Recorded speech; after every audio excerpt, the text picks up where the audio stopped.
Welcome back to the afternoon session of the fourth SADC Groundwater Conference, where we'll have a special session. I think without further ado, let me introduce the chair of the next session, who's Mr. Silvanus Unona, who is a program manager at Cuvecom. I'll hand over to you, Mr. Silvanus. Thank you. Okay, thank you, Brayton. Good afternoon, participants. Good afternoon, everyone. As being introduced, my name is Silvanus Unona, and I'm the program manager of the Cuvela Water Coast Commission Secretariat. And for this afternoon, I'll be the session chair on this special session on project preparation and funding landscape for groundwater. Alongside its Master Brayton Mwenyai, who is the session rapporteur. Dear participants, let me not waste much more time. At this juncture, I would like to invite Engineer James Sauramba to do the welcoming remarks. Session Chair, Program Director, once more, good afternoon, colleagues, and welcome to this session. This session that we are having this afternoon relates to project preparation and funding landscape for groundwater. My role, Chair, will be to highlight the motivation for having such a session in this conference today. So, Chair, access to affordable long-term financing is a long-standing and ongoing challenge for large-scale water infrastructure investments in our region. And in many cases, our international cooperation partners, in their varied forms, are increasingly becoming aware of the risks in infrastructure investment. So we think it is very important that we have a session where we talk about the funding landscape for groundwater. We have diagnosed quite a number of challenges that have existed in our region in terms of accessing funding for groundwater. I'll go through 9 of those challenges that we identified in the past 2 years. And I hope by the end of this session, we will have found some ways and ideas on how to circumvent some of these challenges. So challenge number 1 pertains to the undercapacitated public sector institutions, where many institutions in the region have low capacity to deliver their core business, let alone to develop time-consuming fundraising proposals. So it is very important that capacity is paid attention to if we are to have projects implemented, not only in groundwater, but in water in general. The levels of knowledge with regards to funding, sometimes we don't know where to find funding for our projects. And this has been a challenge that has inhibited the funding for investments in groundwater and water in general. Then there was also a misalignment between objectives. So a lot of international cooperating partners or funders have got their objectives, and we as the proposers of projects have our own objectives. And the misalignment between these two is often an inhibitor to the funding of such initiatives. We also note budgetary and regulatory constraints. Of course, money is never enough. And there are also constraints that the projects that we implement fail to meet because they are not aligned in regulatory terms. So the establishment of public-private partnerships, for example, can be inhibited by these type of challenges.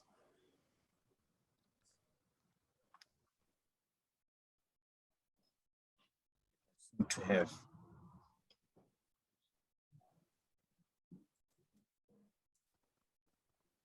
So the 5th challenge that we observed is the poor data interpretation and inadequate translation of science. We are here in this conference today. We are talking about innovations in terms of how the research that we do can be very useful to move forward. However, the interpretation of this data to inform decisions is often a mismatch. So we hope that by discussing this sort of issues, we'll be able to manage these challenges. There's also inadequate political constraints. I think politics and development are a match. They are twins. We cannot talk about this sort of investments without talking about the political will and the political decisions that go with it. So this goes vertically at local level, national level, and across the region. So we need to have the political coherence to support the investments in the sector. Then difficult to meet investments criteria. I think this is a very familiar statement where accessing funding has to be such that you meet certain criteria that are set by whoever is funding that type of investment. And the mismatch in that regard, or the difficulty in achieving that, is a constraint that often inhibits investments in the water sector. We have also observed the low levels of stakeholder ownership, which in turn affects the operation maintenance of the infrastructure resultant out of the investments, and therefore the cycles of the need to reinvest in big magnitudes infrastructure that was actually put in place, or the premature end of the tenure of the infrastructure. So it is very important that stakeholders own the projects. I think a lot of what I'm saying now has already been highlighted, especially in the keynote speakers. Prof. Gumesa mentioned a lot of this as well.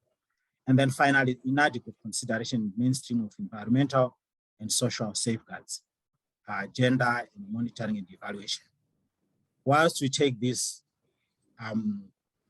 sometimes as the last sort of consideration, it is extremely important because it is about the socioeconomic linkages between the infrastructure that we develop and its operation and maintenance, which has got a lot to do with the environment and the social systems that are associated with it. So, Chair, mine is just to highlight the key issues that prevail within the landscape for financing and development of infrastructure for groundwater and water in general. Thank you, Chair, and enjoy this special session. Thank you. Thank you, James Auramba, for laying the foundations for these special sessions on project preparations and funding landscape for groundwater. And perhaps now you gave actually motivations why this special session is needed. Therefore, I would like to thank you for that. Participants,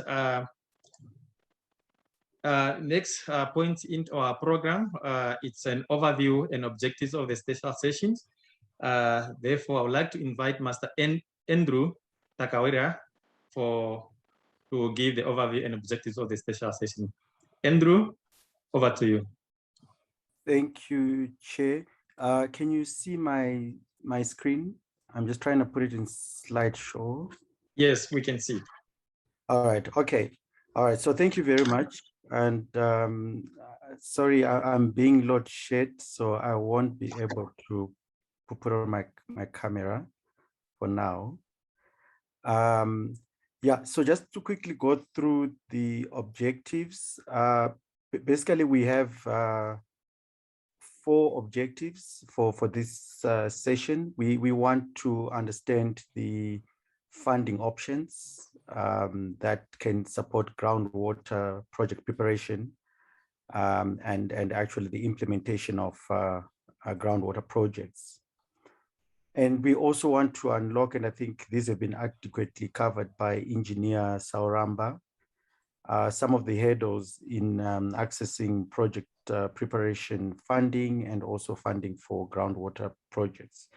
and then discuss strategies as to how we can address these hurdles and also attract funding for groundwater projects. And then sum this all up by discussing how we can ensure sustainable financing for and funding for groundwater projects. So that's what sort of our session objectives are. And in terms of the overview of the session, Chair, we will have a presentation by our colleagues from IFAD, Paksina Chileshe, will give us an overview of the experience and understand how they've also been working around this groundwater funding landscape from a SADC perspective. And then we'll have a panel discussion.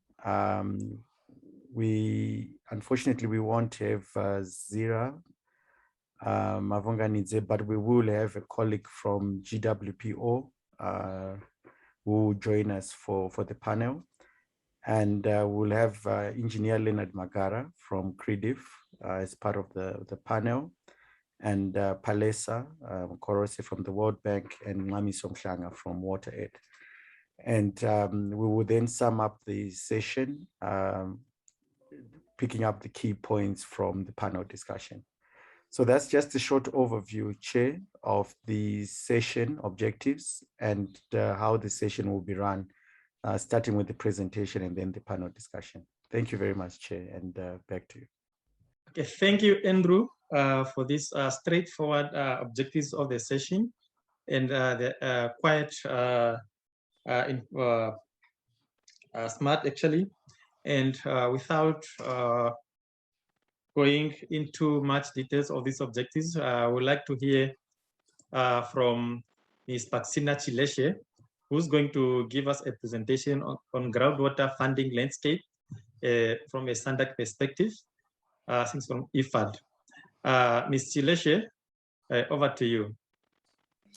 So my name is Paksina Chileshe, as introduced. I'm a regional climate and environment specialist. I work with the Eastern Southern Africa region of IFAD.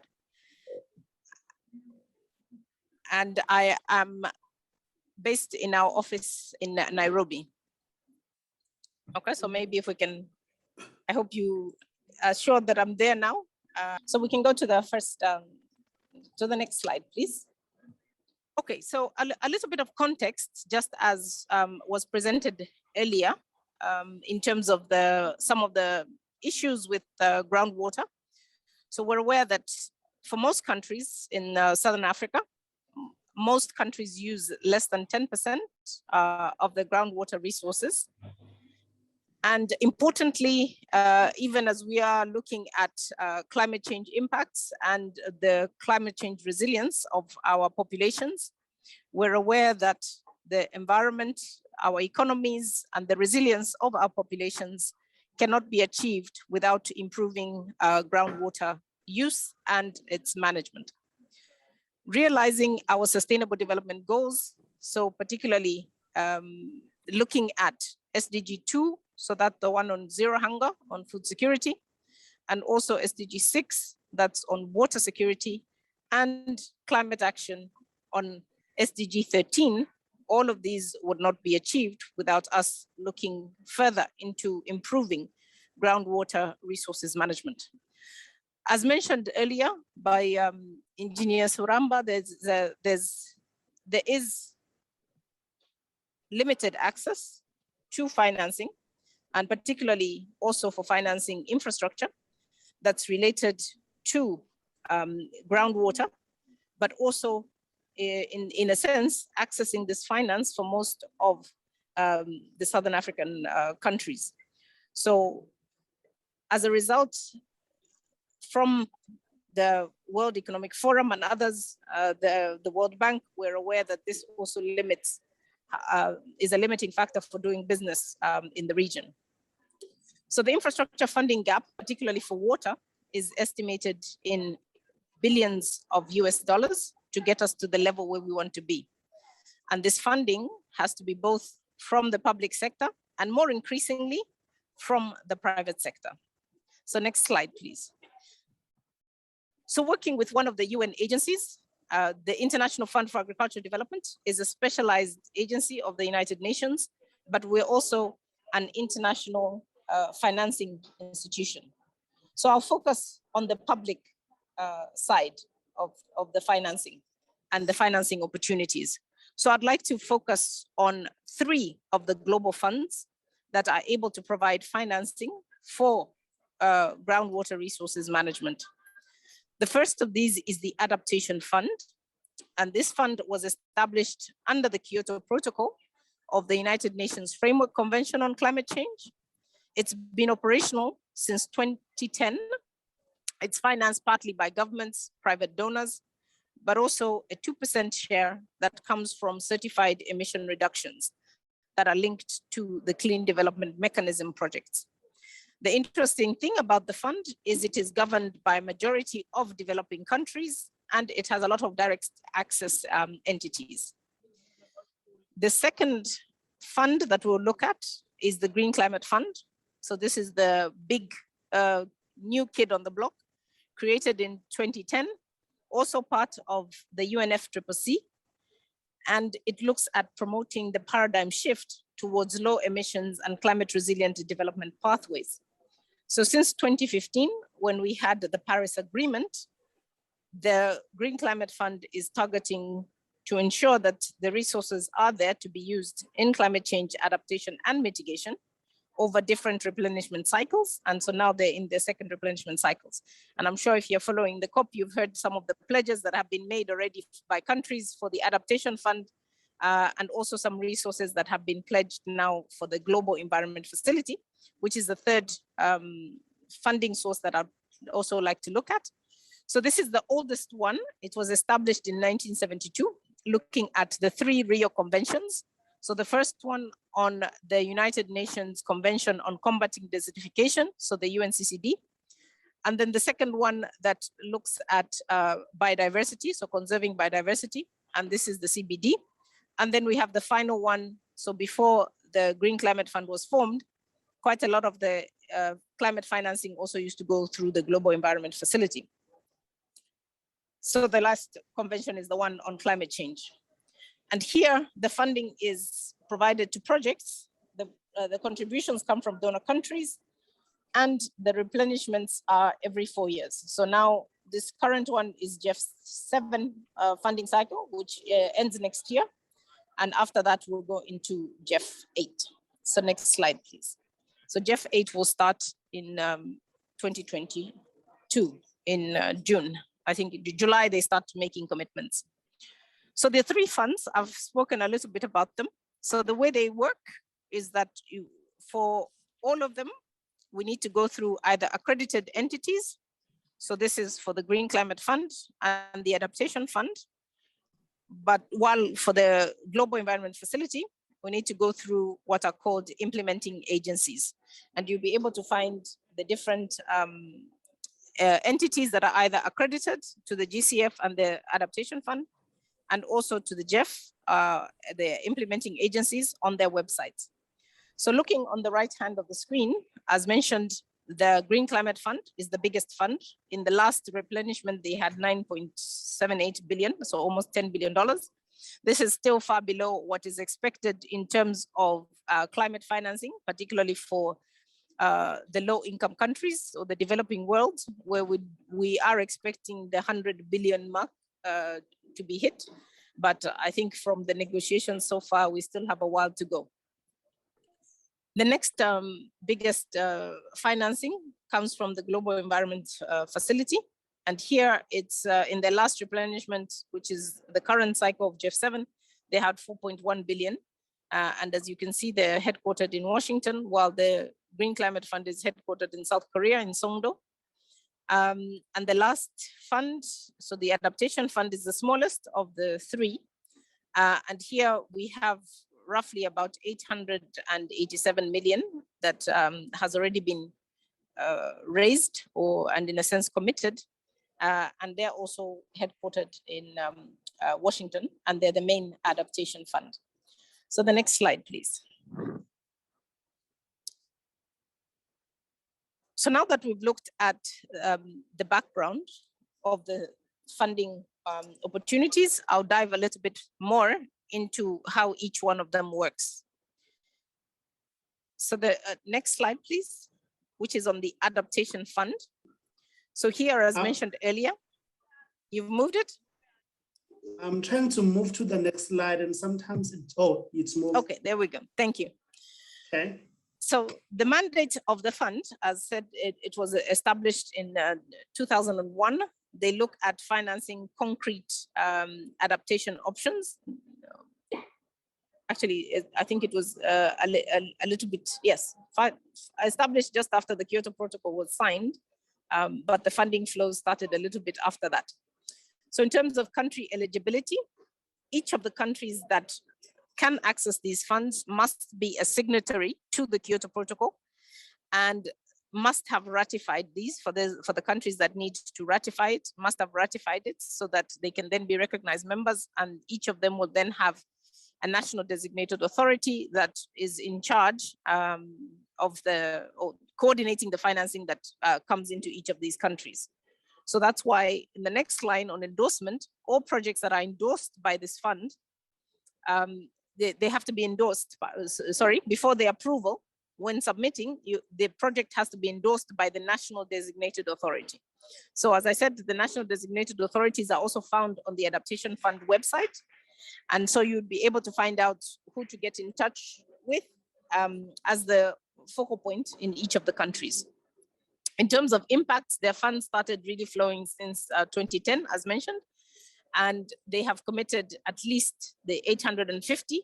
So I'm aware also that at this climate conference, they have raised an additional about 230 million US dollars. So that has been pledged. So hopefully there will be resources for more countries to have access to these funds. So far they have covered 123 projects in 100 countries. So these are global funds, as I mentioned, not specific for Southern Africa, but each of the countries in Southern Africa do have access to these funds. The projects are also include 19 small island development states and 33 so-called least developed countries. So in their own assessment and from their reports, they have reached 28 million beneficiaries. Recently, they had the good news that the funding cap had been increased. Initially, each country was capped to access only $10 million. In April, in their board of this year, in March, they increased that amount to 20 million, though there are some conditions that each country should have. If they want to access the additional 10 million, they should have already accessed the initial 10 million, so at least 8 of those 10 million, and have a project approved about 4 years ago. So those are some of the details that come up later, but at least they do have this possibility to increase an allocation to a country and the access that they can get. As for the implementing entities, for which IFAD is one of the implementing entities, we look at quality assurance of the project documents and work with different partners.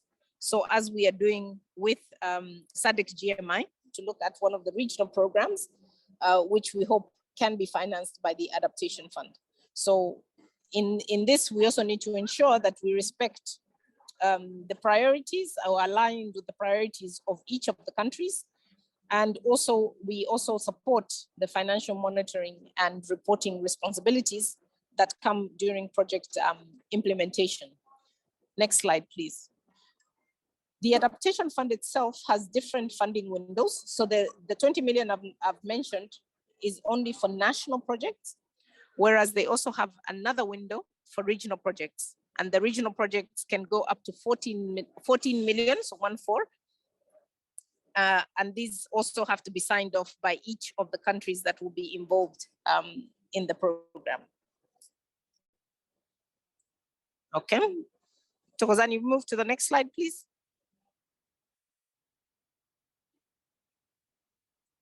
Okay, so the next slide is giving you some of the outcome areas. As mentioned, a project for being submitted to the Adaptation Fund has to be linked to climate change resilience. So the different outcomes, they have about 8 outcomes, which hopefully will come up on the next slide. and they look at the first one looking at climate-related hazards and threats and reducing exposure to those. And then also the second one, strengthening institutional capacity to reduce risks that are associated with the climate risk, with the changing climate. The third outcome looks at strengthening awareness and ownership. The fourth one looking at increased adaptive capacity. And then the fifth one is increasing the resilience of ecosystems and the services that are provided. The sixth one is looking at diversification and strengthening of livelihoods. And the seventh one looks at the policy and regulatory frameworks that need to be in place to ensure that we can enforce the resilience measures. And then the last one looks at supporting the development and diffusion of innovative adaptation practices. So I assume the slides are still a bit stuck. Thokozani, if we can move 2 slides down now, please. So after the Adaptation Fund, I wanted to give a bit more details on the Global Environment Facility. So moving up in terms of sizes. So the Global Environment Facility, as mentioned, they're going into the 8th replenishment. The facility works on different areas in terms of focal areas. And one of the focal areas can cover land. Land degradation is one of the focal areas. The other one is on biodiversity. And the other one was mainly climate change. But this one is also shifting a little bit due to the presence of the Green Climate Fund. And in terms of their considerations, so they also have a window, which is called the International Waters, that finances transboundary water resources, whether they be surface or groundwater. So this is also an opportunity for financing of groundwater resources.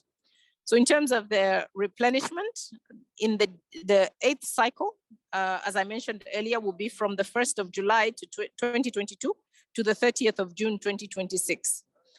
The resource mobilization is still ongoing and they're about to close it, but they're anticipating from the current pledges. I've seen that they've also had some pledges made at this COP. And this is mainly for also the least developed country fund. So here we would have the potential amounts that they have are between 5 and 6.5 billion, where they anticipate that this is the envelope that they will be able to raise. The GEF Secretariat will increase the allocation for their system of transparent allocation of resources, mainly to least developed countries and also to small island development states. So they have already made this commitment. And so any of the countries in the Southern Africa region, all of the LDCs should be able to access more resources. They're also looking at blending finance. They have non-grant instruments now, which is more focusing on the private sector to reduce the financing gap on global environment benefits. So the non-grant instruments, of course, will come in as loans, and they hope to also provide an incentive mechanism to encourage countries to use their allocations also with the non-grant instruments. In terms of the resources, they actually do allow multifocal areas or multi-trust funds to be used in projects so that, and this is a way to encourage reaching scale. Okay, so just speaking a little bit, as I said, in the next GEF cycle, there will be an increase of funds that will be allocated to the least developed country fund. And this is one of the funding opportunities that can be used for climate change adaptation. So as you can see from the screen, the focus area is scaling up adaptation finance. And we know, as we said, groundwater and its management is essential for us to reach our climate action, and in particular for climate change adaptation also. And then the second part is looking at the second kind of focus area is innovation and also ensuring private sector engagement. So they're looking more at nature-based solutions, which also have a role to play in groundwater management. And then of course, also the last part that they look at is fostering partnership for inclusion and ensuring this whole of society approach. So locally led and inclusive solutions is what they're trying to promote. But this Least Country Development Fund, each country is entitled to about 10 million in terms of ceilings that they put in each of the funding cycles. And I did read yesterday from one of the press releases that the GEF has managed to mobilize just over 400 million for the LGCF. So this should open up opportunities in different countries, also for them to perhaps be able to collaborate, particularly where they have transboundary groundwater resources. So next slide, please. So the last fund that I'd like to mention, and I know here, I think different partners are already starting to work with the Green Climate Fund, looking at also climate change adaptation and mitigation opportunities for financing. And the Green Climate Fund is also looking at some of the regional projects, but they also look at national projects. And for them, the emphasis is on specific investment criteria. So one of them that they always look at is the impact potential. How much, what level of impact will be achieved. Of course, the higher the impact, the better. The second element that they're very clear that is required in each of the proposals is a paradigm shift potential. So the GCF came in as a funding vehicle that will ensure this paradigm shift. So we're moving away from business as usual to this paradigm shift. So this has to be clear in every single proposal that they see. The next one is on sustainable development. So we did mention the role of groundwater resources management in achieving the SDGs. So here they also want to be very clear on how proposals are linked to ensuring SDGs can be attained.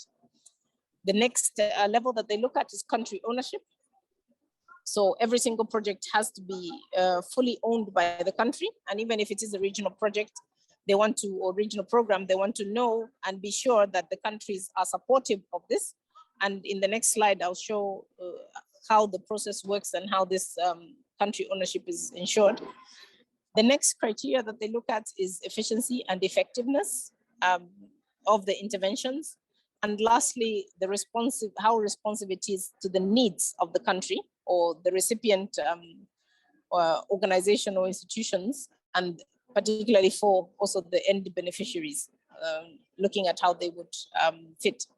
So as you can see on the right-hand side, the GCF portfolio is supposed to be shared 50% going to, of the resources going to adaptation, and the other 50% going to mitigation. Unfortunately, right now, they have more projects that go in as mitigation because this is usually easier to measure, and less so on adaptation. So they are encouraging countries to be able to, and entities to submit more adaptation projects. As you can see, their focus is also on small island developing states, least developed countries, and Africa, quite specifically, and then also the other developing countries. But those, the first group of three takes up 50% of the resources that they're looking at. So if we go to the next slide, just a little bit in terms of the project cycle. So what's very important, both for the GCF, for the Adaptation Fund, but also for the GEF, here I'm highlighting these two, the GCF and the Adaptation Fund, because the GEF is slightly different, but they all look very closely at stakeholder consultation. So they want to make sure that during proposal generation, the stakeholders have been effectively consulted and they have made a contribution into what the proposal looks like. In terms of the concept note, it's voluntary for the Green Climate Fund, but not, it's mandatory for the Adaptation Fund. The concept note under the Global Environment Facility is known as a project identification form, so a PIF. And all of them have to be endorsed in a sense by the national designated authority or the operational focal points for the different funds. So you, in the generation of the project, you also always have to have a letter from the focal points that show that they are supportive of the idea and it has been co-generated in a sense.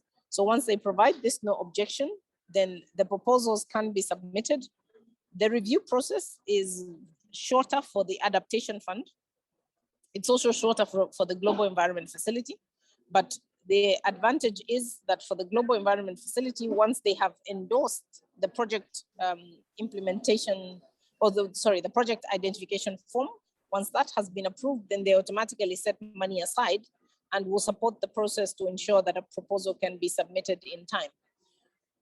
For the Adaptation Fund, they also have a review process which is shorter than the Green Climate Fund.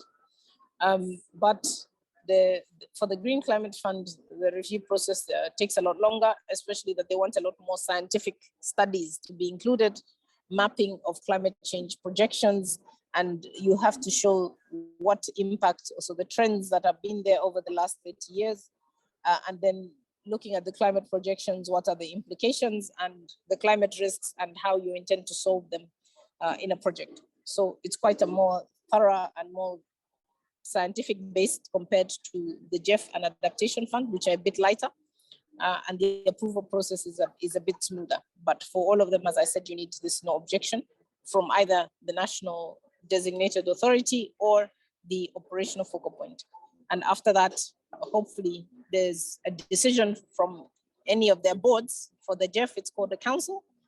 And once approved, then with the entity, if IFAD or other entities, you can then move into the actual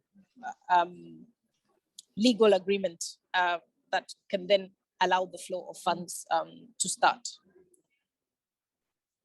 So with that, I would like to thank you for your attention, and I hope I have managed to cover the three funds. And looking at the time, I don't know how much, if I've overused my time, but happy to take any quick questions. Thank you very much. Okay, thank you very much, Ms. Chileshe. I think you have highlighted the process from the three funds, and actually the requirements needed to access some of this funding from the three ICPs of funds that we have presented. Let me thank you for that. And actually, I hope participants have actually grasped what you have opened up to them. And it's actually them, for us, participants, and also member states, RBOs, to put ideas together and access this funding. Okay, dear participants, I think we are good with time. And at this juncture, I'd like to call upon Master Andrew Takawira, who's going to be the moderator for the panel discussion this afternoon, or maybe, I'm not too sure if perhaps there's a follow-up questions before we go to follow-up questions to Ms. Chileshe, before I invite Master Andrew Takawira. All right, thank you very much, Chair. Maybe let me just invite our panelists. So we've just gone through two very good presentations that sort of set the scene for our discussion. So the first one presented some of the challenges that we are facing with regards to preparation of these groundwater projects and their implementation. But we also just received a presentation right now from Paxina from IFAD, which really looks at the kind of opportunities that are out there. But we do realize that it's not easy, because we're not getting the volumes that we need. It's already been discussed by Engineer Sauramba. So maybe let me invite our panelists today. Our first panelist will be Palesa Mukorosi. She's with the World Bank. And Palesa, maybe just as a way of starting the discussion, you have been working with the World Bank and you've been supporting the SADC region to access funds. Even from a number of these funds, we've just heard about the Global Environmental Fund that was talked about. You have SIWA, the program that has also been successfully supporting groundwater in the region. And I think in SADC, you've done quite well in moving this agenda. Maybe let's start with a positive note. What do you think the region has done correctly to attract such funding? I mean, what are your thoughts? What have we been doing so well to attract such funding into groundwater? Yeah, over to you, Palesa. Thanks. Okay, thank you very much and good afternoon, colleagues. I would like to just open the camera just for a few seconds before I can close it for the sake of weak bandwidth so that people can see the face of the person who's talking to. My name is Palesa Mukorosi, as it has been introduced. I'm a water resources management specialist with the World Bank, and I have had a privilege really to work with SADC-GMI to drive the agenda of groundwater management in the SADC region. A very interesting question indeed. What is it that the SADC region did right or correctly to attract such funding? I would like to say, first of all, what SADC region did was to raise the profile of groundwater and its role to alleviate poverty in supporting human well-being, livelihoods, food production, industries, and ecosystems. I mean, it has been said in many reports, in many forums, that a large population of people living in the SADC region rely on groundwater as their primary source of water. And, you know, SADC, one of the things that they have demonstrated was to feature groundwater management prominently in the regional water policies and program of work. We are speaking of the regional strategic action plans from 3, 4, I think, as well as the recent 5, the RSAP 5 that has just been approved.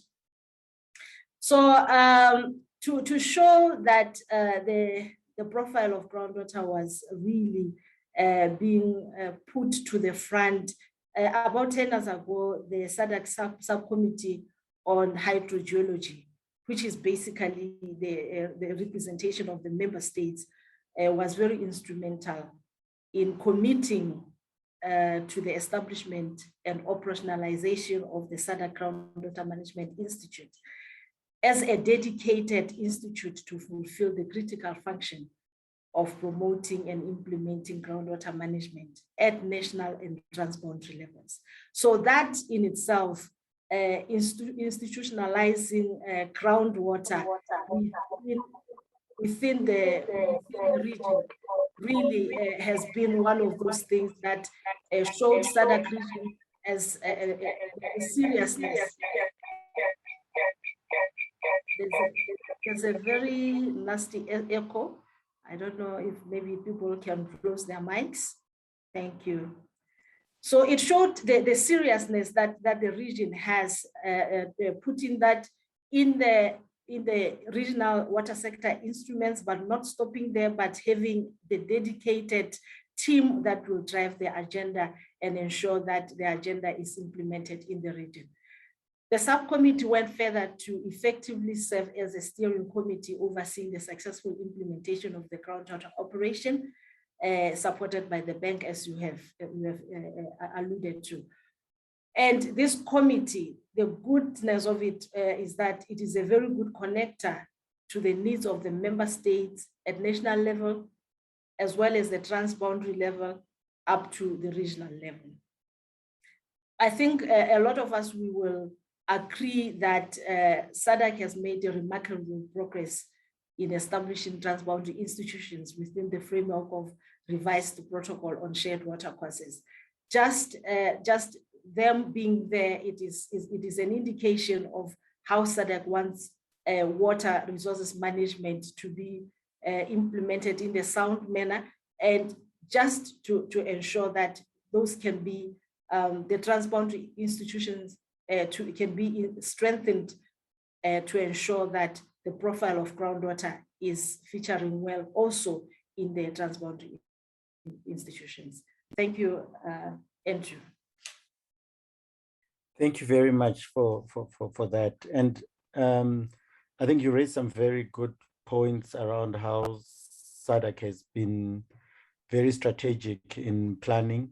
So the regional strategic action plans give a proper direction as to how the region wants to respond in terms of managing groundwater resources. And also the fact that, you know, within this enabling environment, there's a connector through the committee, and that really connects to the national priorities as well. And then the institutional arrangements that are there in the region. So I think some very good pointers in terms of how the region has progressed with regards to managing groundwater resources. Maybe let me move to CREDIF, to Engineer Leonard Magara. And I know you're a man who's quite on the ground, and you've been delivering a number of water supply schemes across the region in order to build community resilience and addressing issues of climate change, you know, addressing issues of poverty alleviation, but also linking to transboundary water issues. And we know that groundwater is resilient to the impacts of climate change, but it hasn't attracted significant investments, especially at the level we've been told that only 10% of groundwater is being used in the region. From your experience with CREDIF, what do you think are these sort of constraints with regards to attracting investments to groundwater, and what should we be doing to attract this funding to address this issue? Yeah, over to you, Engineer Magara. Thank you very much, Andrew. And I don't think I have anything else to add about myself. You have already introduced. So just to say thank you very much. And you clearly have touched what I would call a very, very sore, if not very topical issue. And also for the purpose of bandwidth, I will just say hello, and I will then switch off my video and then continue talking. But I think we have to look at it, to go back to basics and say, when is investment attractable? Let me coin a new word. When can we attract an investment? When can we attract money? And I think there are a few very key factors, especially for water infrastructure. Is there demand? Is there possibility, or is there a high chance for cost recovery? Is there economies of scale? Is it a small thing or is it a big thing? Is there quantum? And what are the alternatives to what we are trying to do? If there are better alternatives to what we end up doing, then that thing becomes not so attractive to a financier. So against these kind of principles, if you look at communities in most of SADC, maybe with the exception of maybe Botswana and one or two other countries, most of our communities are in unplanned and settlements that are one here and the other one a kilometer or two away and stuff like that, which make provision of infrastructure for such expansive settlements quite expensive, except when you do a small borehole, which is individually owned by a household. So to create a bankable investment where there's cost recovery with lower costs in water supply, it requires really a viable and sustainable demand center of a reasonable scale. And these rural demand centers don't always have these sufficient economic activities for cost recovery to even be an option. So it ends up being mostly just assistance for them to get drinking water, and then that's the end of the story. So this becomes a very key risk and impediment to attraction of investment. So CREDIF's key learning experience that we have had in working in most of SADC is to invest into water for production, in addition to water for primary use. And water for production, then this is achievable through packaging. What are these very small little households scattered all over? By bringing them together, packaging them into maybe 100 or 200 families, one big scheme, all of them go to this production center. Then it's something that has got scale, that addresses all those key financial criteria that we had from, and I'm sorry if I pronounce your name wrongly, Patrina Chileshe. I think she talked about effectiveness, sustainability, and paradigm and impact. When we do things at scale, suddenly we start seeing this impact. So if I was to summarize, I'll simply say it's a question of let's try to look into how to package these things instead of looking at the rural people as individual households scattered all over. Let's create them into demand centers that are packaged, that become attractive because they've got scale, they've got economic activities that then generate income, it becomes sustainable, they can pay O&M costs, and they can attract investment. I think I can go on because it's a very, a subject that I really enjoy and I like, and I think we have a lot that we can do. But I think right here, I will send back to you, Andrew. Thank you. All right. No, thank you very much. So it's about scale. Yeah. And I think you've articulated very well how we can make these projects attractable by bringing this issue of water productivity in addition to water supply. So thank you very much. And I think this issue of packaging into big schemes is something that we really have to think about. And I know Palesa will be losing you soon for another meeting. So maybe maybe parting words for us. What further advice can you give to member states with regards to attracting groundwater funding? So member states in the region and partners. What else? What other advice would you want to leave us with, Palesa? Sure. Thank you, Andrew. Yeah, it's like in about 2 minutes, I'll have to sign off. Coming to the advice that can be given to the member states, I think, first of all, it's probably worth noting that at member state level, the most effective were the sub-grant projects that were implemented in the previous project. In my view, and I think in other people's views, it was a program which was very well thought through and also responding to the needs of the member states, as well as building the capacity in the different aspects of groundwater management. It is also worth noting that in the new project, a competitive grant will be made available to the member states who will submit proposals that promote innovative groundwater infrastructure solutions and build synergies with upscalable projects. Member states are encouraged to bring up to scale the achievements of those sub-grant projects in alignment with their national priorities and also taking advantage of the work that has been started in the transboundary aquifers. The bank provides various financing sources, including advisory and analytical services, as differentiated by their purpose and also made to respond in a flexible manner to different country situations.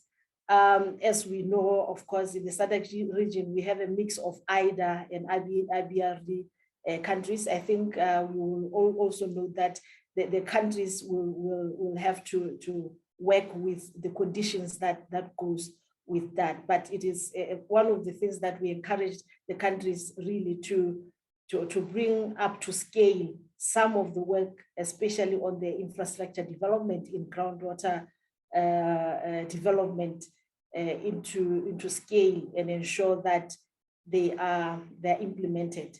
There's a lot of attention to the conjunctive use and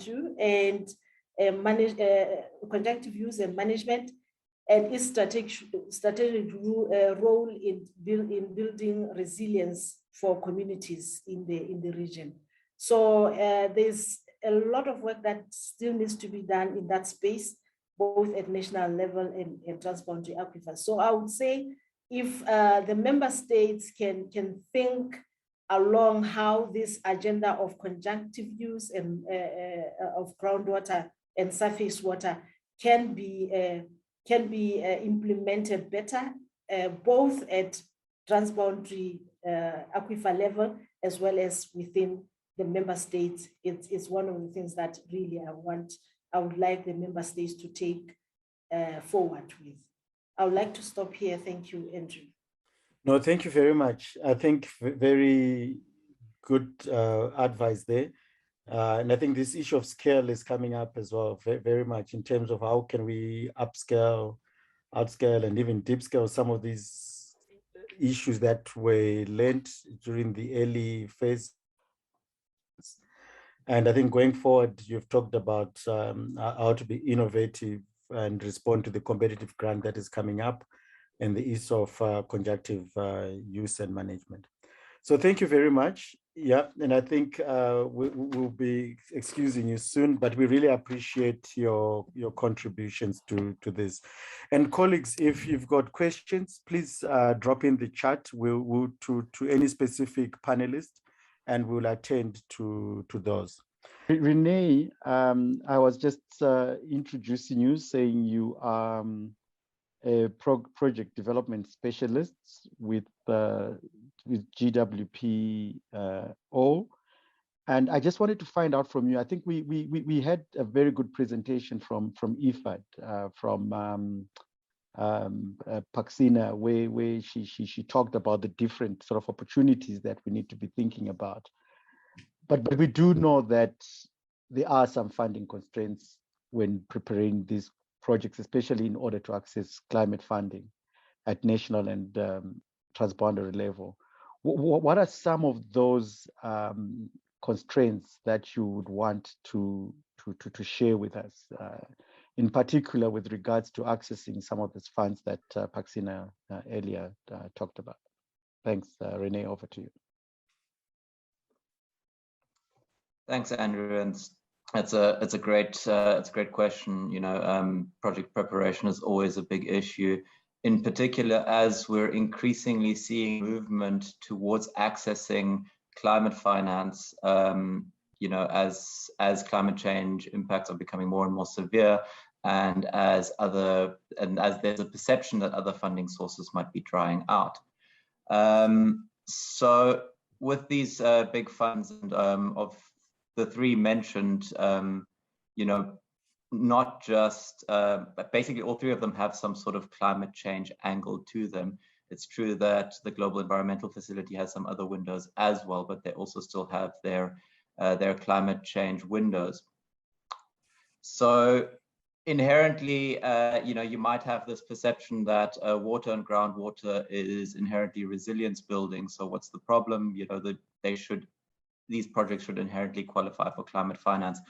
However, these funds are very strict about the types of projects that they finance, and because they are climate funds and because they are obviously limited in what they can do, and they have a mandate to finance climate change adaptation and mitigation only, very often where water supply projects, including groundwater projects, run into trouble is articulating, you know, what part of a development project is business as usual development, so development that would have had to have been done, supply water, whether or not there was climate change, and what is climate change adaptation, so an actual intervention that is as a result of the changing climate.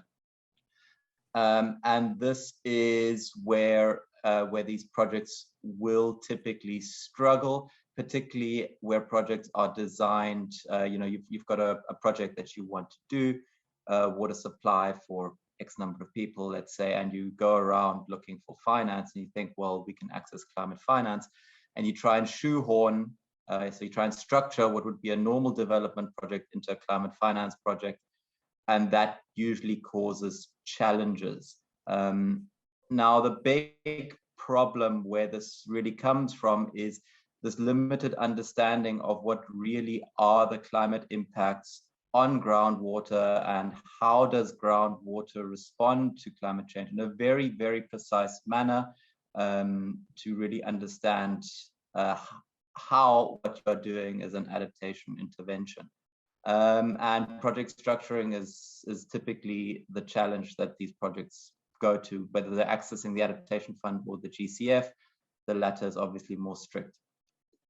Groundwater also has a particularly unique challenge that there's a lot of perception that it's inherently environmentally and socially risky. So there's a strong concern around groundwater depletion or groundwater contamination within groundwater projects. All of these large funds have stringent environmental and social requirements that need to be met. And as we've heard before from our colleague, Mrs. Saramba, often the capacity isn't there to clearly articulate the environmental and social considerations in these projects. So there is really a need to increase the risk transparency around groundwater usage, groundwater management. You need to basically assure the funds that this resource is going to remain sustainable and will not become less sustainable as a result of you tapping into it for the next 30 to 50 years. They think a long term in advance because they are, by nature, climate funds. And then, as with all funding, we can't be reliant on donor financing forever. So one of the challenges that comes in project preparation is to ensure that we convince funders that these projects are going to be sustainable in the long term when the funding runs out. We can run into this problem around the economics of water. So water is often viewed as a very difficult commodity to commercialize. And the question comes in from funders, what is your exit strategy? What is your long-term plan of using these funds to basically ensure this water supply for the next 30 to 50 years with commercial returns or with some sort of cost recovery that needs to be put in place in the long term.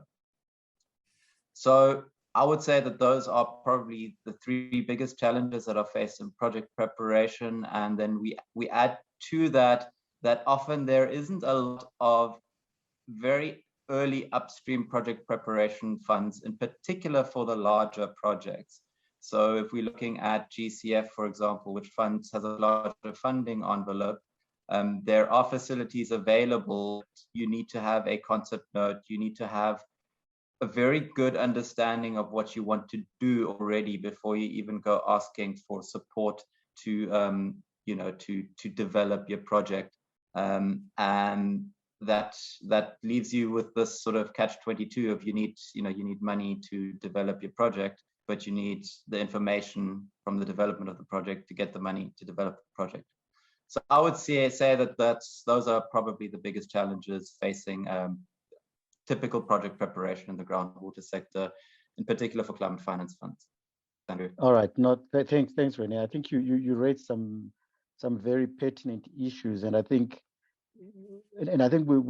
I'll address this later to also Engineer Magara around how building sort of this regional knowledge and groundwater resources to actually address some of these concerns to do with the depletion of the resource and kind of understanding, some of these environmental, social safeguard issues. So maybe just to pick up on some of the points you talked around the sustainability of some of these schemes, maybe let me refer to someone who's on the ground and working for a national non-governmental organization, as in Water Aid in Eswatini. So if I can come to you, just maybe to hear from you around some of the pros and cons of investing in groundwater schemes in comparison to surface water schemes, based on your experiences in Eswatini, and just kind of trying to pick up on, how we can consider these issues to make groundwater attractable. This term that we learned today. And so if I can kind of bring you in to help us with kind of explaining some of these pros and cons. Thanks. Over to you. Thank you, Andrew, for for that. I'm Namiso Mhlanga. I'm the country director for Water Aid Eswatini.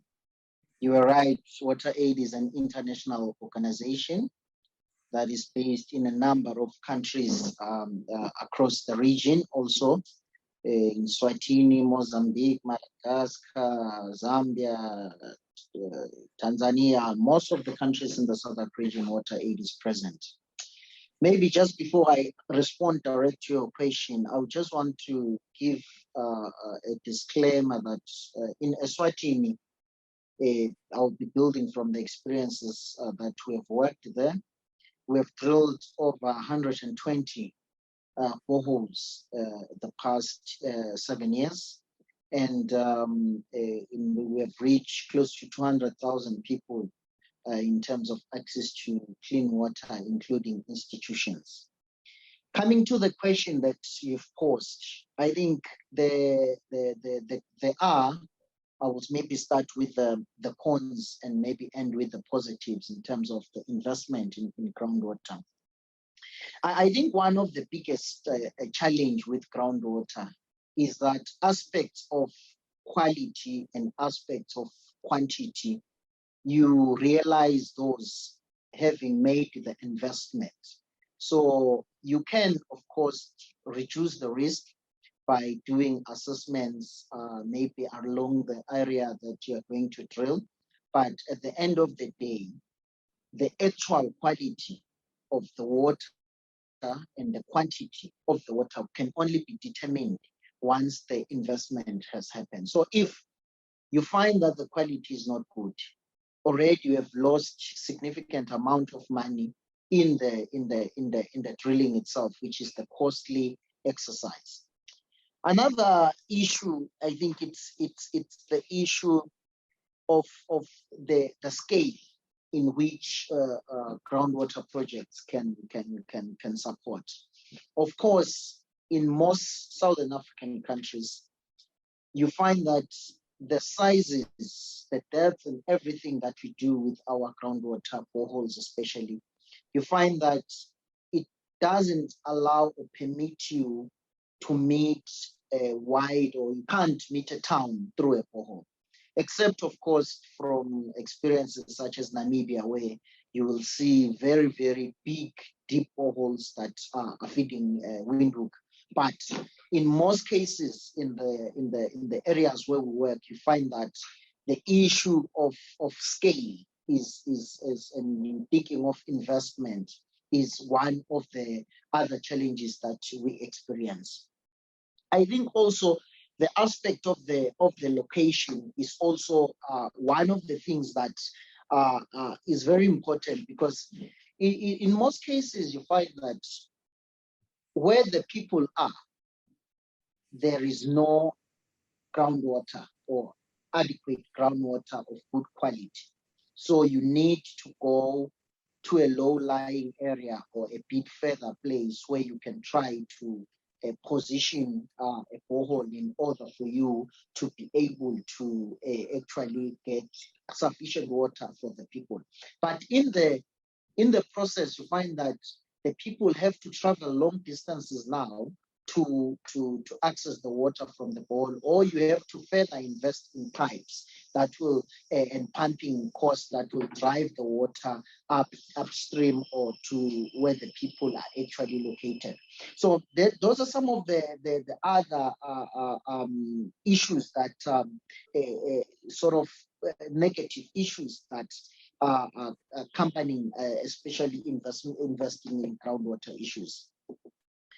And I think also the issue of groundwater abstraction in most cases and in most countries, you find that it is not regulated, and you are investing in something that is not adequately regulated, and you are not sure if someone comes nearby, drill another borehole, abstract. So I think there is also the issue of strengthening the aspect of regulation for investment to be practical and to actually having people wanting to invest in groundwater. Those are some of the challenges that you'll be looking into.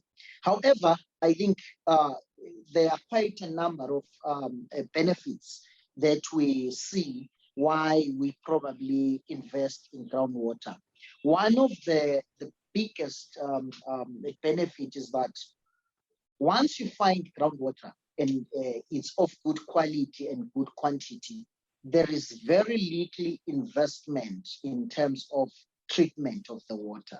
Because in surface water, you will spend a lot of money trying to clean the water before you can give it to people for consumption. So with groundwater, the water comes out clean. Once you test the water, the parameters, quality parameters are all okay. You find that there is fed in terms of operations, especially around cost of treatment, there is less money that is you need to invest in that. Again, I think also when you look groundwater, it is more compliant with most, I would say, renewable energy sources such as solar. It is easy to use solar panels to pump groundwater as opposed to surface water. The cost implication when you look into putting a solar in a river, it is higher as compared to a groundwater system, because again, you need the solar to treat the water, you need the solar to pump the water maybe from down there. But in terms of groundwater, you find that the cost is relatively lower. Again, when you look at other environmental impacts, such as climate change, you find that you are having groundwater sources that, especially if you have done proper siting, you have done proper allocation of the water source, you find that the actual cost in terms of having the risk of droughts and risk of floods and so forth, you find that you are more safe in groundwater as opposed to surface water. So we have seen floods in rivers wiping away infrastructure, and there is need for reinvestment. So those are some of the aspects that actually we have seen as we've been working, that it is much better in terms to invest in groundwater as opposed to surface water.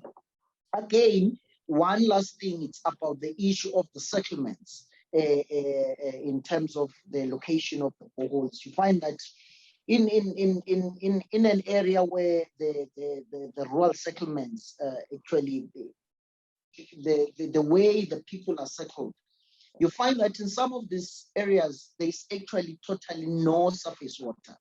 There are no rivers, there are no small streams that the people can access water. But with groundwater, you can go there, drill, and you will be able to find a water source for the people that would have not actually got access to clean water. So those are some of the things that I can highlight with this limited time in terms of why we invest in groundwater. And in large, as a conclusion, I would say that when you look at the pros and cons, I think we look into the future of groundwater as the resource that we should probably look after, maintain, and make sure that agricultural pollution doesn't go to groundwater, because once it is polluted, it is expensive to treat. So those are some of the pros and cons as water aid and working along the SADC region and globally. That's why we are putting our strategies and ensuring that we also monitor groundwater, because it will be a vital resource moving into the future. Thank you. All right. No, thanks very much. Thanks very much for those contributions. I think you touch on some very critical issues, both in terms of the cons and pros, and maybe to build up on some of the issues you raised. Engineer Magara, if I can just come to you. Clearly, this issue of knowledge on the groundwater resources, is an issue. I mean, Renee raised it with regards to funding. Also raised here by Nyami, so that sometimes investment has to happen before you understand the quality and quantity of the resource. So it's generally acknowledged that groundwater resources evaluation is required, but we do know this requires significant funding. Do you have any suggestions around how we can attract funding for groundwater resources evaluation projects? Engineer Magara, any thoughts around that? Yeah, thanks, Andrew. I think first we probably have to look at and say, why has surface water been a preferred source in almost all the countries? But having said that, I will put a caveat and say, actually, other countries are also now developing groundwater. But surface water's advantage, first, of course, it's something that everybody can see, so it has natural confidence, or it creates natural confidence in people. But the issue that really has caught on is that surface water has been measured, has been monitored in almost every country. And for that reason, when you want data and information to plan a water supply source, it's more readily available as opposed to groundwater. And also the second thing is, if you look at whether this region or even the world over, Europe or Americas, most big cities, large settlements are along big rivers, where again, it has been monitored, it has been measured, it has been developed. So I think if you look at the RISAP 5, the SADC just released it recently, it has an opportunity where long-term planning for water resource has to become a priority so that we can quantify our resource, we can then identify who and where to supply. And I think here is where groundwater has a much bigger opportunity than surface water, because surface water is becoming short right across the region. And for that reason, I would say that what we have been doing in the region has been a lot of concentration on what I call the science of groundwater. And I think there is room for collaboration between science and engineering to realize the benefits of the knowledge that, or the data that has been generated from the science. We have to convert this to a basis for development of water, of the groundwater. So the first I would then say is we need to map the full potential in numbers, not just to say high, low, and medium, in numbers. And it's those numbers that can then define what available water there is. Just to give an example, I think somebody earlier said Namibia has deep boreholes. And when we talk about deep boreholes, I think people talk about boreholes of 200 to 400 meters deep. Then you are in water. But if you look at surface water, drawing water from a 20 or 50 kilometer pipeline is not considered big. But just because we are going into the ground 200 meters or 400 meters, we consider it, that's very deep. And so when you look at the numbers and history, we need to change, we need to have a paradigm change in the way we think. And then develop an area where first, let's identify where water is short. Let's identify where that demand can be met by a possible groundwater source nearby. We are not saying that groundwater will satisfy every demand everywhere, because in some areas it's just not sustainable to develop it because the potential or the yields are low. But when we have the sustainable yields developed and determined, and there's a market, and then you find because of that market, it will become easier to sell the viability of the investment into developing this groundwater database. Because really, the market is there. What we are not doing is to sell groundwater as a biggie, as something that can actually address the things we need to do. And also, let's move away from this focus on meeting basic needs. I think in a lot of groundwater use, we tend to just go there to use it to meet basic needs, primary needs. I think that is not going to create vibrant socio-economic communities or countries. We can only do that by meeting proper economic activities that develop us, rather than to just say, as long as I've got enough to drink, as long as I've got enough food, then I'm food secure. I think we should move away the region from that kind of thinking, because it is those things that create economic and climate resilience. We don't create resilience by being dependent on a donor coming to drill a borehole, on a donor coming to give us food. That's not resilience. Resilience is, I should be able to do it today, tomorrow, and the year after. So I think in that regard, I would simply say, I would think that the way we can make groundwater a very viable alternative to surface water is to identify the areas where the potential is very high, develop it, monitor it, and provide numbers. And then with those numbers, prove to a financier, prove to a demand, whether it's a city council or it's national government or it's farmers. Prove to them that, look, this is a very viable resource, and we have, you can develop it, you can pay for it.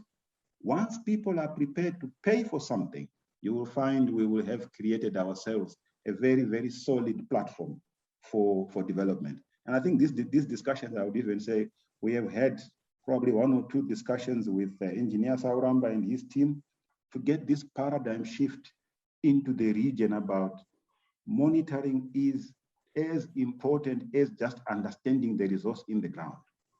Once you monitor and you know what it is, it's easier to get people to be convinced to go for it. Thanks, Andrew. I'll send it back to you. Yeah, no, thank you very much. I think you've covered quite some key points that give us a lot of hope. So I think this issue you're raising of building this sort of economic case to make to show the viability of groundwater and ensuring that we have a market and going beyond the basic needs to actually start addressing some of these socioeconomic issues towards sort of this paradigm shift, I think are very, very critical. And I think I like the point you also raised around how we need to bring science and engineering together in order to convert some of this science that we have in the region to actually start influencing the aspects around towards development, right, through engineering some of these solutions. So I think that's very good. And I think if we want to, the point I'm getting from you is like, if we want to attract funding, to groundwater resources, even for monitoring, it's very important for us to have this business case or economic case that is built around the resource. So thank you very much on that. And maybe on that point, Renee, maybe let me come back to you, because I think this session is really about us. I think we've understood quite a bit around the challenges, but we want to get to now preparing those projects. Can you touch on maybe just reflections of what has been said and your experience in preparing projects? What are some of those critical success factors that we need to be thinking about then in preparing groundwater projects, especially when targeting some of this funding that we've been talking about? Yeah, so I don't know, Renee, do you get the question around what are sort of those success factors that we need to be thinking about? If you can just give us 3 success factors. Thanks, Renee, over to you. Thanks, Andrew.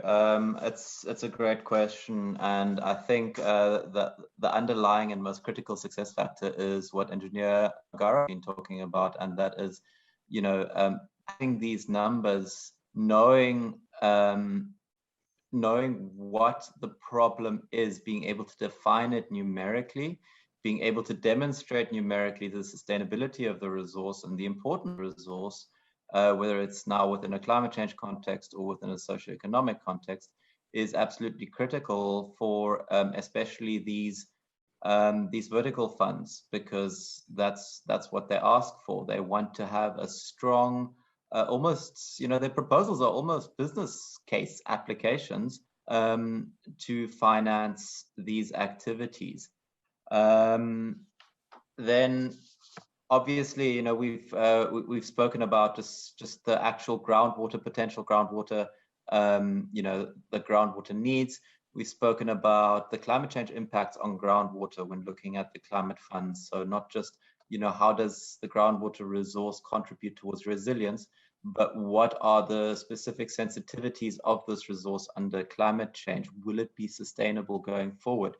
We have to be able to demonstrate that. And this is where projects that have a very clear idea of what they're doing, how the resource is going to be utilized, why it's needed, have a really strong advantage.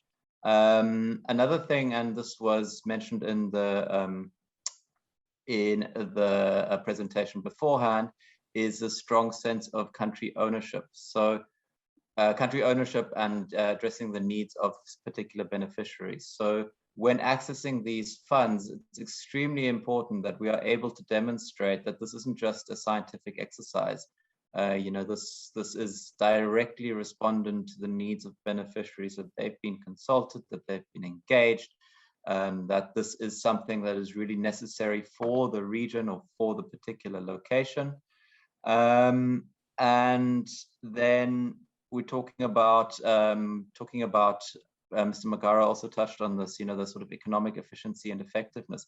We have to be able to demonstrate that this scarce funding, which is really taxpayer money, it's global taxpayer money, is going to be used in the most efficient and effective manner. So a project that is able to demonstrate numerically, to say, yes, we have considered the other options. We've considered desalination. We've considered the existing surface water resources. We've considered water transfer schemes. And however, despite all these considerations, groundwater is still critical. This is the niche that it fills. And this is why it's economically the most reasonable. And this is why it's sustainable. A project that is able to really demonstrate that is a project that is most likely going to have a successful review cycle through one of these funds.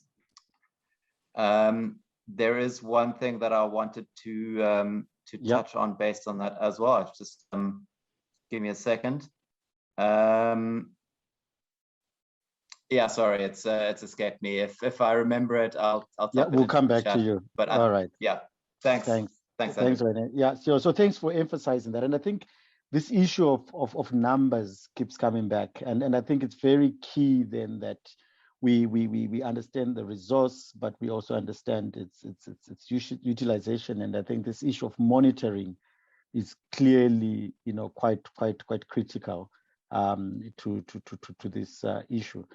And maybe just to touch on that before I go back to Ngamiso on some of the issues that have been raised around environmental, social safeguards and issues around gender and how they are dealing with those. I would just like to come back to you, Engineer Magara, on the issue of groundwater monitoring. I know you touched on this, and it seems it's something that is very critical if we are going to build a case for these projects and for investments into groundwater. How do you think, what is your advice around the region and going around about this and setting the systems and the kind of resources that are needed?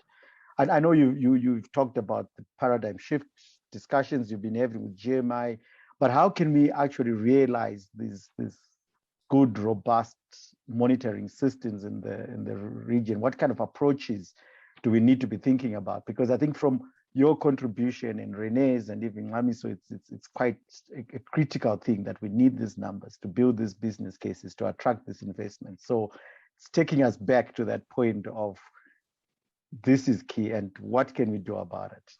Yeah, over to you, Engineer Magara. Yeah, thanks again, Andrew. Again, I think there are key words I won't construct into a sentence, but there are key words like scale, sustainability, impact, and then the usual spatial and temporal variability of the water. Those key words, if we remember them, then it means we can try to influence how the monitoring of groundwater should be directed, or funding to go for monitoring of groundwater should be directed. And we also have to always start from where the path of least resistance. And that path of least resistance would be a path where we have what I would call the traditional friends of groundwater. I think I can mention a few here, DGS and quite a number of them all over. Those friends of groundwater, if you look at the work that has been happening in the region for quite a while, it has been more research-based, quantifying in terms of this is a high potential, low potential, medium, and stuff like that. But we don't have particular numbers. We don't have particular areas, except a few countries. I mean, I think a few countries, the usual suspects, South Africa, Namibia, Botswana, maybe to some extent Zimbabwe, they do have quite a significant groundwater abstraction volume that actually runs sustainable enterprises. But the rest of the region, it's still quite nascent. It's not yet fully developed. So if we use these friends of what I would call friends of groundwater to showcase productivity or a productive use of groundwater in particular areas, and the fact that we use monitoring to improve confidence in sustainable groundwater abstraction, I think with that, it will become something that others will say, oh, if they are doing it there, they're doing it there. There is nothing better than learning from seeing what somebody is doing or has done. The idea of always being told theory, like in a class, doesn't build confidence. But when you are told it's happening there, you can see it there, straight away the thinking, the confidence becomes different. So again, I will repeat what I said earlier about this shift of the emphasis from just data generation, which is science and research and all kinds of things, to whole cycle use of that groundwater from data generation, information generation, assessment, development, utilization. Then we start realizing that every step of the way is an important, and groundwater is a viable alternative to surface water. So for that reason, I would say we know the problems, we have defined them, we know the challenges we have. It's a question of how do we convert what we know, what we have, to something that will benefit society, that will benefit economies. So for that reason, I would say for the monitoring, we really need to be monitoring something that can be utilized to meet a demand deficit. And with the actual numbers we referred to earlier, and groundwater being groundwater, we also need to look at catchment protection measures, because groundwater is one of those that ends up being like a collector of everything in its catchment. So whether everything in there is pollution or it's improper land use and all kinds of things, yes, sometimes the earth itself acts as a very good filter, but there are some things that are just not necessarily filterable. So we then need to make sure the catchments that we have identified as recharge zones for groundwater become protected, so that again, the utilization is what will make the monitoring an attractive proposition. All right, thank you very much. Yeah, I think that those are very clear messages. And I think this issue you are raising of having sort of this whole life cycle kind of approach, I think it's very key, and noting a lot of work that is already being done in the region through the transboundary diagnostic analysis studies, and also the strategic action plans that are being developed for some of the transboundary aquifers, and then how we actually use this to move into this space where we start developing and utilizing the resource in a sustainable way. So I think that's a very good way of summing it up, sort of this holistic approach that also even looks at catchment protection. So we've got 5 minutes left, and I'm just going to quickly go back to all the panelists for the final words.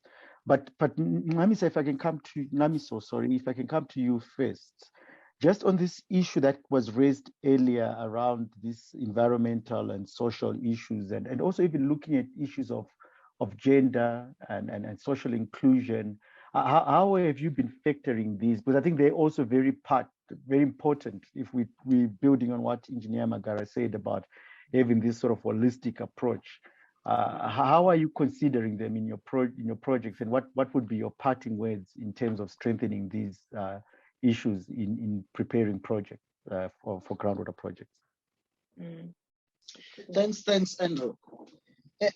Actually, when you look into most projects that we have actually implemented in the country, you come to realize that they are driven more by women than men. You find that most of this, as women play a vital role in terms of access to water at a household level. We find that in most of the committees that we manage and work with, they are actually projects that are structured around women. But the limitation again comes with the aspect.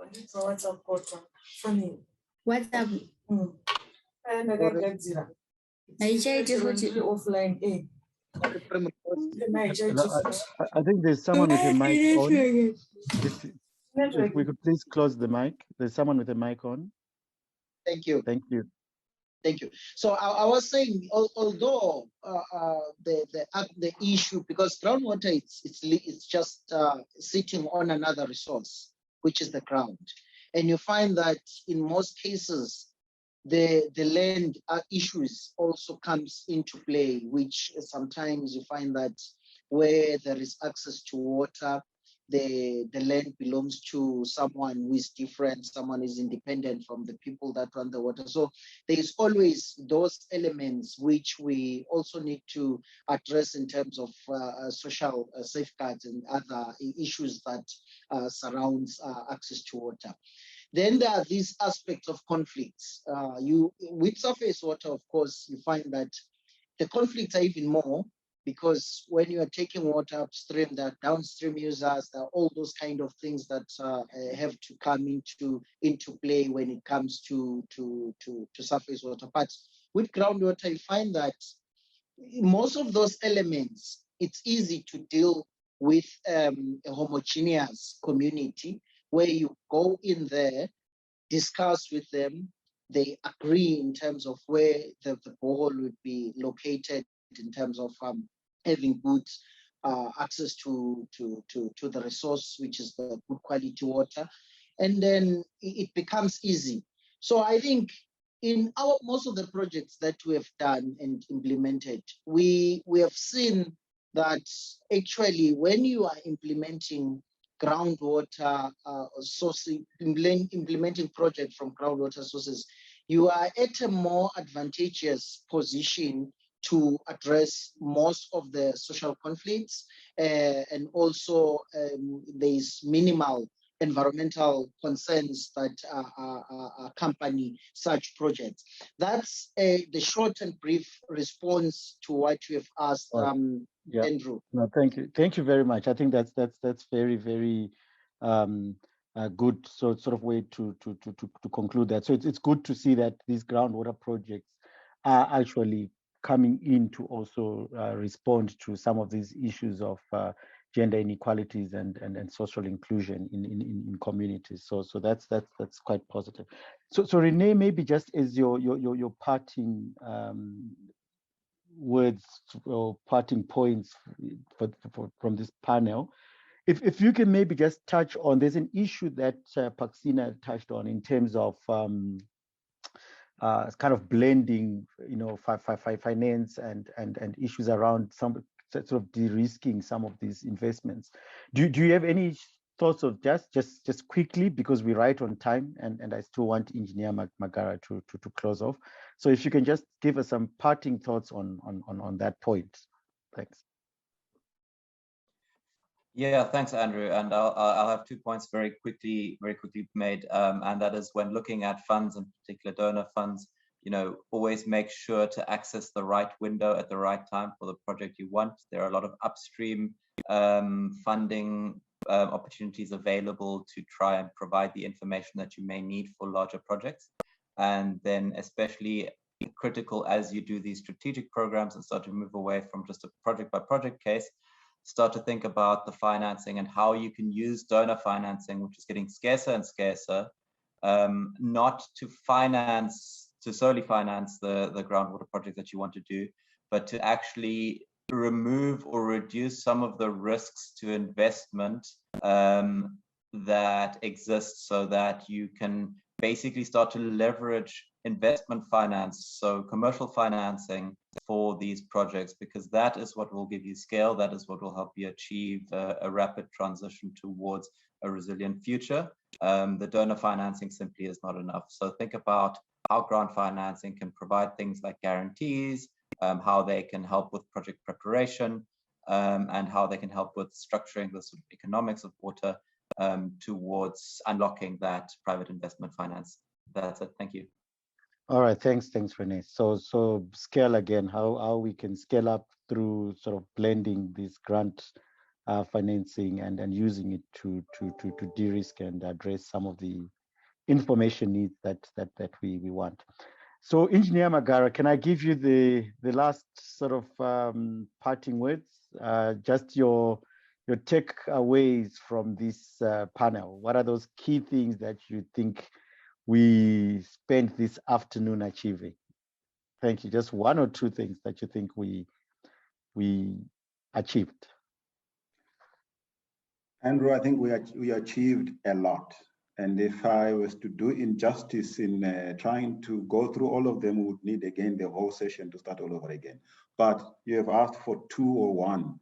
And I would just say maybe 1 or 2 that I would say is that, number 1, what I learned from this is that groundwater is a very attractive proposition, you know, as a source of water.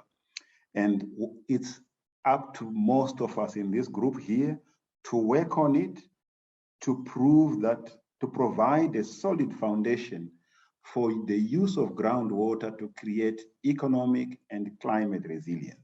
And this must be through solid, evidence-based groundwater development initiatives, interventions, and investments, whether it's monitoring or it's the actual development or it's the science.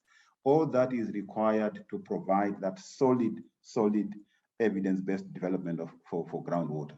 I think I can say much more, but I think you asked for a summary. Thanks very much, and back to you. No, thank you very much. I think that really sums up this rich discussion. And just to thank the panelists for sharing with us quite a lot in such a short time. And Chair, my apologies for taking a bit of these 3 extra minutes, but I will hand over back to you, and thank you very much for the opportunity. Thank you all.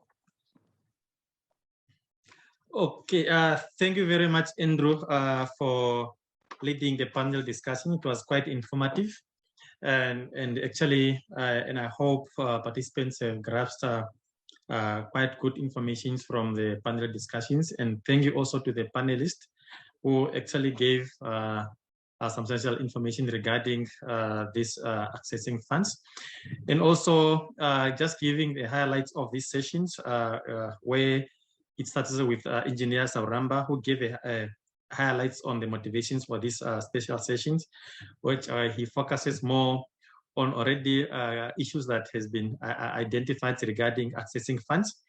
And also yourself, Andrew, for actually now setting the objectives for these sessions, of which actually lays the foundations for panel discussion. To our panelists, we really have to thank you very much, like what I've said previously, for your very much informative discussion, and perhaps for any follow-up queries regarding some of these critical issues and accessing funds, especially for groundwater. So I think I am confident that you remain open at your disposal to assist applicants. Okay, participants, I think we are good with time, and perhaps when we are good with time, we shouldn't waste it more. And at this juncture, we are moving towards the end of our conference for today. And perhaps at this time, I would like to invite Engineer James Sauramba to give us a concluding summary and concluding remarks for this session and also for the day. Engineer Sauramba, it's over to you. Thank you, Sylvanus, for that recap and for leading this session. And thanks to all the panelists. My role at this stage is just to highlight the very important points that came out. And I think like Engineer Magara also mentioned, I would need another session to recap all the good things that came out of this. So I learned from this session that funds are there in billions of dollars. And I believe we have not yet done justice with those portfolios in terms of expanding what has been made available, especially as a sector. I believe we are still lagging in terms of providing and putting across fundable proposals that would go through. So thank you so much, Paxina, for opening our eyes to the opportunities that exist from the GCF, from the Adaptation Fund, as well as from GEF.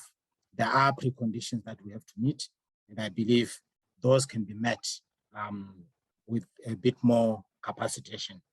I also picked from the panelists, starting with Palesa. She spoke about the enabling environment that has made SADC to be able to secure support from the World Bank to implement some very relatively successful groundwater programs and projects that are still continuing into the future, including the small grant projects that have very much made a huge impact within the member states.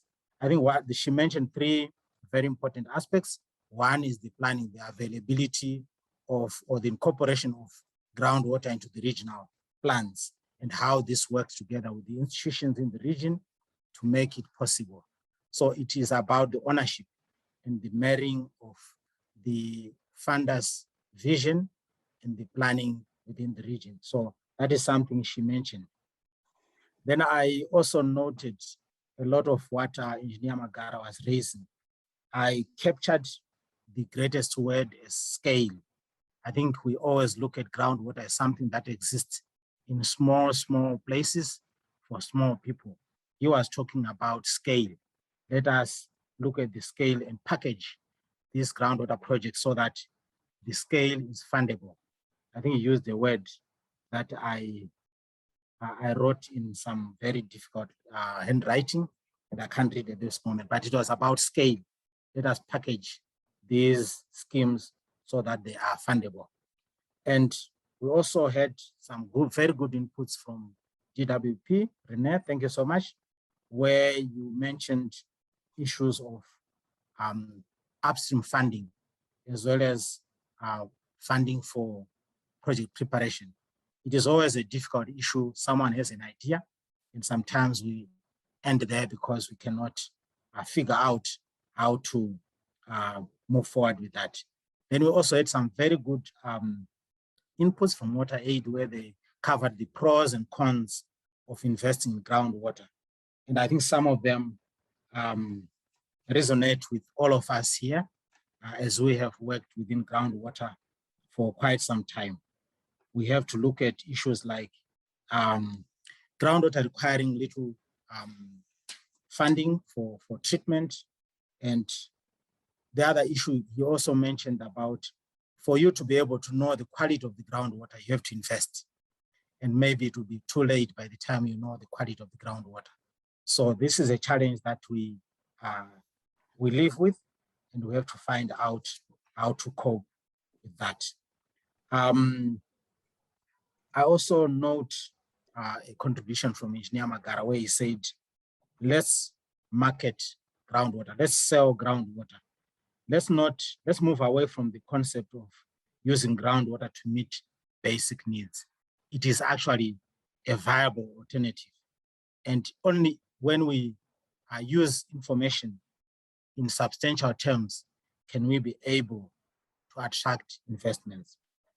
So in the final analysis, I learned through this session that we need to have data. And that data should be generated into information. And that information should enable us to plan, and then decisions are made on investments. In order for this supposedly very simple roadmap to be fulfilled, we need to put our heads together and to overcome the dilemma of that normally confronts us, especially in government ministries. The politician will say, you want money to invest in monitoring. What does the monitoring do for us? We have to demonstrate that that little money that we get from our politicians or from our policymakers to invest in monitoring generates information that they will be able to use. And then that vicious cycle continues to provide evidence for them to invest in groundwater. And as was highlighted as well, we need a lot of information. And all those three pillars of funding that we were introduced to today require a lot of data analysis, information, and demonstration on the viability and feasibility of those projects. We need to move towards advocacy and demonstrate that it works. So thank you so much for the session. I believe that with this session, we are wiser and we will be able to move out of this place and contribute to resilience through investments. After all that we've talked about is done, we need to invest and facilitate the abstraction of this invisible resource to contribute to the socio-economic development of our communities and our people within the region. With those few words, Chair, let me hand it back to you to call upon the program director for the day to do the honors. Thank you.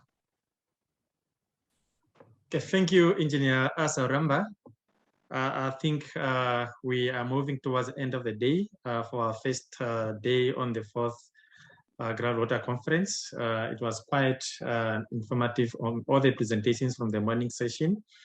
And I really want to thank you all. And before that, perhaps the program manager for the day would actually have to say the final words or to close off this day for me.